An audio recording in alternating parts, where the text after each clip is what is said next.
Prince Harry's dig at the royal family over the lack of support he felt he got when he returned from Afghanistan shows bitterness is still present, an expert has claimed. In his new 5-episode documentary series, Heart of Invictus, Harry admitted that no one around me could really help, and that he felt that he had no support network when he returned from Afghanistan. Asked how the war affected him, Harry said, "I didn't have that support structure, that network, or that expert advice to identify actually what was going on with me."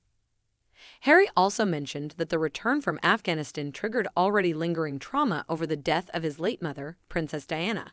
The royal, who was only 12 at the time of her death in 1997, said that he only considered therapy after he was left, lying on the floor in the fetal position.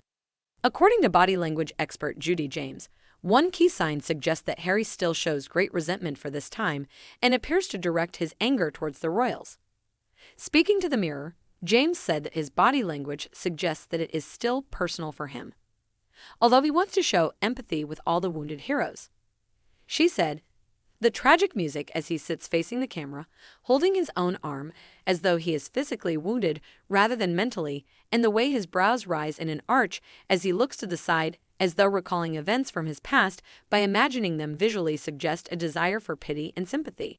He winds his hand in the air, then jerks his thumb behind him to show how the past reared up and the tragedy of 1997 created a present trauma.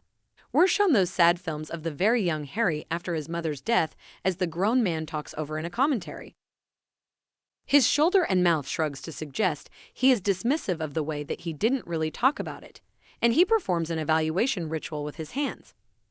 Miss James added, "There is a brief but thoughtful and quite dramatic pause as his lips shrink in and his mood seems to subtly slide to one of suppressed anger. The struggle for me was the people," which he quickly and tellingly self-corrects to. "No one around me really could help." There is a lifting of the muscle at the side of the nose and mouth in a micro-gesture that suggests reflective anger.